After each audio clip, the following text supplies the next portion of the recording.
फ़लस्तीन और इसराइल के दरमियान कशीदगी पर सलामती कौंसिल का इजलास बेनतीजा ख़त्म। कई ममालिक ने इसराइल पर हमले की मजम्मत करने से किया इनकार। फ़लस्तीनी सफ़ीर बोले ये वक्त इसराइल की हौसला अफजाई का नहीं, उसे अमन का रास्ता दिखाने की ज़रूरत। कहा दिफा के नाम पर इसराइल को फ़लस्तीनियों के कत्ल-ए-आम का लाइसेंस नहीं दे सकती आलमी बरादरी। फ़लस्तीनी ग्रुप और इसराइल के माबेन जारी जंग में हलाकतों की तादाद में ज़बरदस्त इजाफा। अब तक इसराइल में 800 अमवात की तस्दीक, जबकि 500 फ़लस्तीनी भी शहीद, हज़ारों अफराद ज़ख्मी।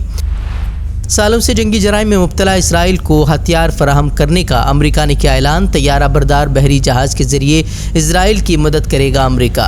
दहाइयों से इसराइली जुल्म के शिकार फ़लस्तीनियों से इजहार एकजहती के लिए अमरीका समेत कई ममालिक में मुजाहरीन ने सड़कों पर उतर कर फ्री फ़लस्तीन के लगाए नारे। आलम अरब में भी इसराइल की हिमायत में निकली रैलियाँ।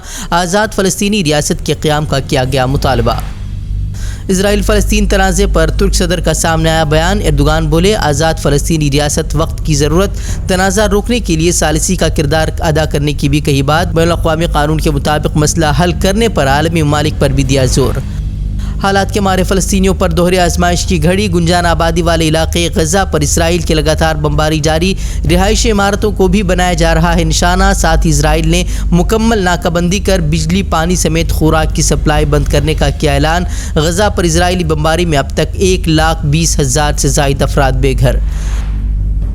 अब अमरीकी अखबार ने हमास के हमले में ईरान के मुलव्वस होने का लगाया इल्ज़ाम। ईरान ने इल्ज़ामात को किया खारिज। कहा इसराइल अपनी नाकामी छुपाने की कर रहा है कोशिश।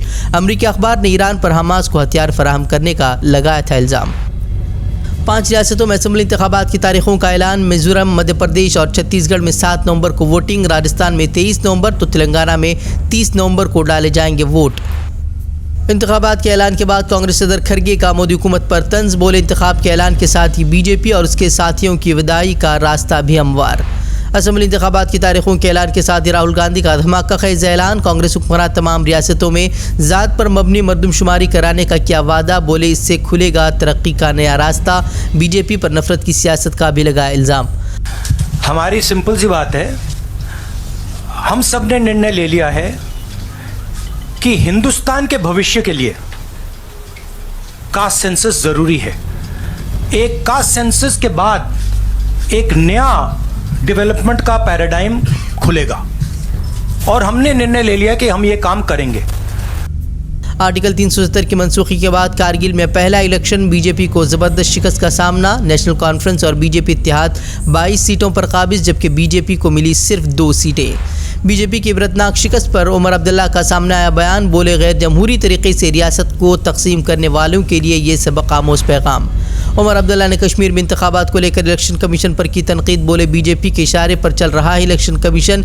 कहा अब जम्मू कश्मीर में असम्बली इलेक्शन कराने की हमें कोई उम्मीद नहीं। इलेक्शन कमीशन ने सिक्योरिटी सूरत हाल का हवाला देते हुए फ़िलहाल इलेक्शन नहीं कराने की कही थी बात। तो कोई उम्मीद नहीं है इलेक्शन की, मैं सीधी बात कर रहा हूँ ना, हमें तो कोई उम्मीद नहीं है। मैंने अपने साथियों को कहा है कि ज़्यादा अपना वो गाड़ी का तेल जो है वो ज़ाया ना करेंगे हम थोड़ा सा काम करेंगे। पार्लियामेंट देखिए, आप जैसे मैंने आपसे कहा, इनको मौका मिलता तो ये पार्लियामेंट इलेक्शन भी नहीं कराते, लेकिन पार्लियामेंट इलेक्शन कराना इनकी मजबूरी है क्योंकि ये दोबारा जो है मुल्क पे राज करना चाहते हैं। अब पूरे मुल्क पे इलेक्शन करके जम्मू कश्मीर के इलेक्शन को ये टाल नहीं सकते। अगर इनकी मजबूरी नहीं होती तो ये शायद पार्लियामेंट का इलेक्शन भी यहाँ नहीं कराते। मुझे लगता है नौबत यहाँ तक आई है। मध्य प्रदेश असम्बली इंतखाबात के लिए बीजेपी उम्मीदवारों की 34 फहरिस्त जारी। 75 उम्मीदवारों में कई बड़े नाम शामिल। सीएम शिवराज को बुधनी तो वज़ीर दाखिला नरोत्तम मिश्रा को दतिया से मिला टिकट। अब तक 136 उम्मीदवारों के नामों का ऐलान कर चुकी है बीजेपी। अफगानिस्तान में 2 रोज़ कबल आए तबाहकुन ज़लज़ले से मरने वालों की तादाद में इजाफा। 2445 अफराद के मौत की तस्दीक। हेरात का जान ज़िला सबसे ज़्यादा मुतासिर। इमदादी कारकुनान जिंदा बच जाने वालों की तलाश में मसरूफ़।